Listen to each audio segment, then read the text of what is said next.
Mengapa umat Kristen keras kepala yakin yang disalib itu Yesus bukan Yudas? Bukankah Yesus mati disalib itu tandanya Yesus sama sekali tidak maha kuasa dan bukan Tuhan? Oke, ini dua pertanyaan sih. Pertama, bukankah Yesus yang mati disalib adalah tanda Yesus tidak maha kuasa dan bukan Tuhan?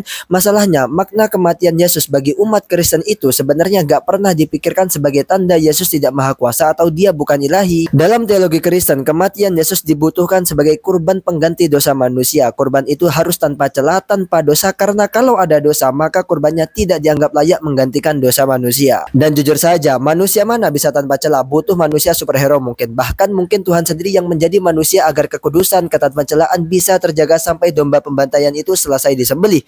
Teologi Kristen meyakini bahwa Yesus memang manusia, tapi bukan manusia biasa saja. Jika ia manusia seperti kita, dia tidak akan punya kemampuan untuk menjaga kekudusannya dengan kekuatannya sendiri. Lalu, kisah Injil tidak berhenti di kematian Yesus, karena kalau berhenti di situ maka fixlah Yesus manusia biasa.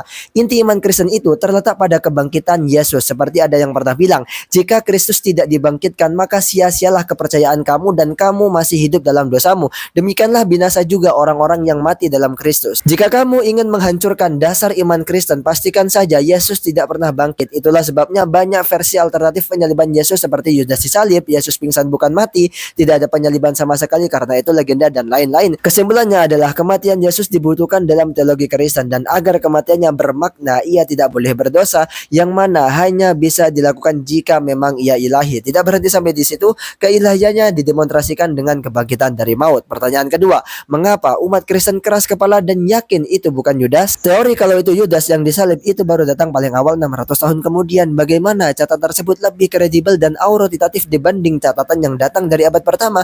Jawabannya bisa menjadi semakin rumit. Jadinya seperti ini. Jika benar itu Yudas, mengapa kubur Yudas kosong? Apakah Yudas bangkit dari kematian? Apakah setelah bangkit Yudas juga melakukan mukjizat-mukjizat sambil konsisten cosplay sebagai Yesus? Apakah Yudas mengutus murid-murid Yesus untuk menyebarkan Injil ke seluruh dunia tepat sebelum Yudas terangkat ke sorga, dan tidak lama kemudian ada malaikat yang memberitahu bahwa Yudas akan kembali ke dunia? Tentu saja selalu ada kemungkinan itu Yudas, tapi butuh iman yang besar untuk percaya itu, dan mungkin karena saya imannya kecil, saya tidak punya cukup iman untuk percaya itu Yudas. Seperti itu.